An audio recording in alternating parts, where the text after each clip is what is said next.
Hi, welcome back to Channeling Luxury. I promised you just a couple of days ago that I would do an unboxing of this that was a little more detailed than I usually do.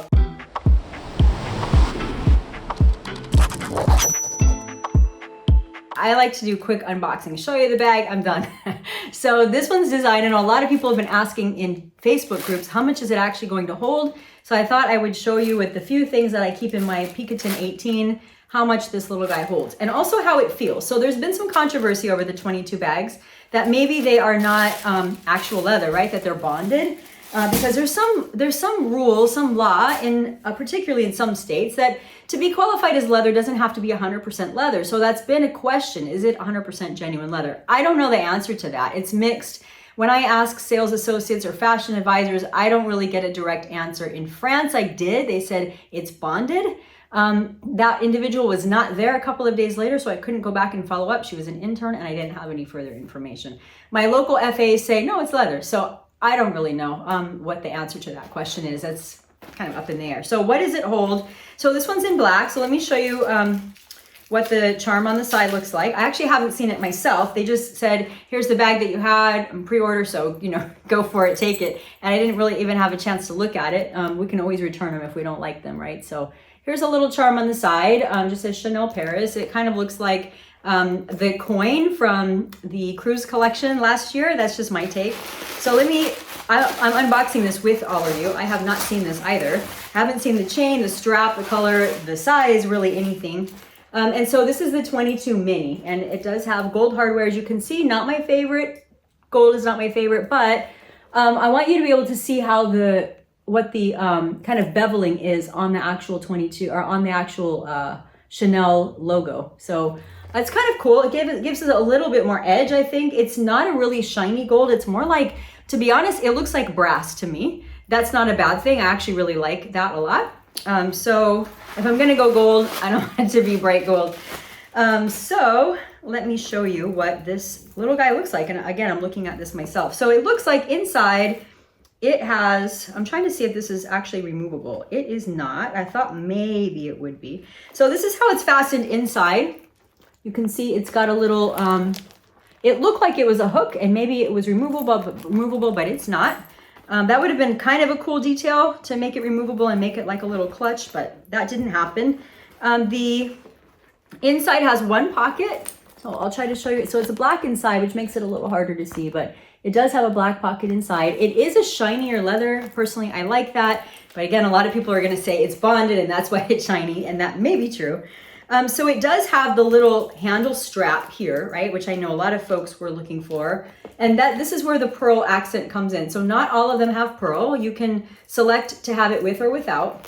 And I wanted to see if there was a way to kind of scrunch this one down like there is on the larger 22. Sorry, I'm kind of doing this outside of camera, but not on purpose.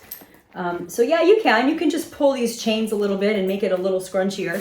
So let me show you a little how this looks. So I'm 5'4" for reference. So if I'm just keeping it in the crook of my arm, this is how it looks here. And then if I wanted to use the longer chain and make it crossbody, then it will certainly fit that build quite well, as you can see here. So, and then, if you want to keep the chains out, they're going to naturally fall to the back, it looks like. They're not going to naturally fall to the front, unless, let me try one thing.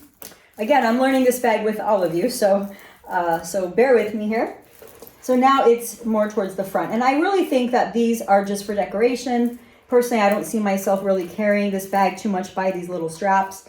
And then to tighten it, we're just closing these guys here. We're just tightening up these here. So is it cool? Yeah, it's got kind of a little more chic and rock and roll vibe to it. That's my interest in this bag. It's probably the only one I'll get. I don't think I'll pick up any other colors. So let's see what it will hold. So I usually use a Vuitton 18 as my kind of daily bag, and I just toss everything in there. This is my little mini compact Vuitton wallet from Hermes, and so I'm going to put that guy in here. So far, so good. Little tissue pack for my kiddo. Okay, this is going to be a stretch. I keep a tripod in my purse, for obvious reasons for these videos. It does fit, but it sticks out over the top, so that's not going to be a good solution. So those of you trying to keep a tripod in your bag, I would say that's probably a no-go. A smaller one is a yes. That would fit just fine. So let's see. So this, my phone is obviously being used to record the video. So this is as close as I could find to the size of a phone. It's my grandma's, a little thing my grandma always had on her computer, her little desk. It's an Indian prayer that said, grant that I may not criticize my neighbor until I have walked a mile in his moccasins. It's always on my desk. Right now it's gonna have to be our fake phone. Thank you, Grandma. So I will put that in here, which other than how slender it is, it fits fine. And I would keep car keys, of course, and a little charger, this guy in here. And a pen. I know this is like so bad for some of you, but I do keep a pen in my bag. A little lipstick and a mint box and a little pill box. So that's what I would have in my bag. And if I'm lucky, I would get, I'm reaching here, a bottle of water in there, but that's probably not going to happen. Well, it might, but here's what it looks like with the water. So the water's a no-go. So it's not as roomy as a Picotin, right? But certainly all of the essentials that I just mentioned are fitting fine. But I have to admit, I'm not a big fan of how tight everything is around this one strap. To be honest, it's kind of annoying. I'm not sure about this, but it's keeping us from being able to open the bag all the way and actually see what's inside.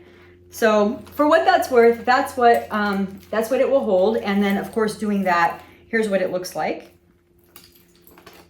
I will put all these guys to the front and we can take a look at it. So the drop would be here. So on 5'4" for reference. And then the crossbody would be here. And it's a great crossbody length bag. I'm trying to think what I use it for travel. Here's what I think they need to do.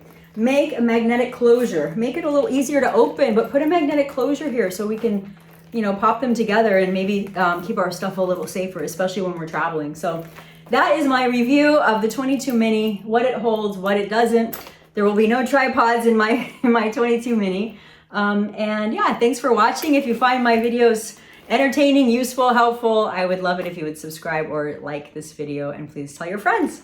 I will actually be rolling out some things that some of you have asked to answer to some polls about things that you'd like Birkin protectors for the bottom of your bags and so on. So I'm excited to do that sometime this year, and I will let you all know when they are done. So again, 22 Mini, and thank you for watching.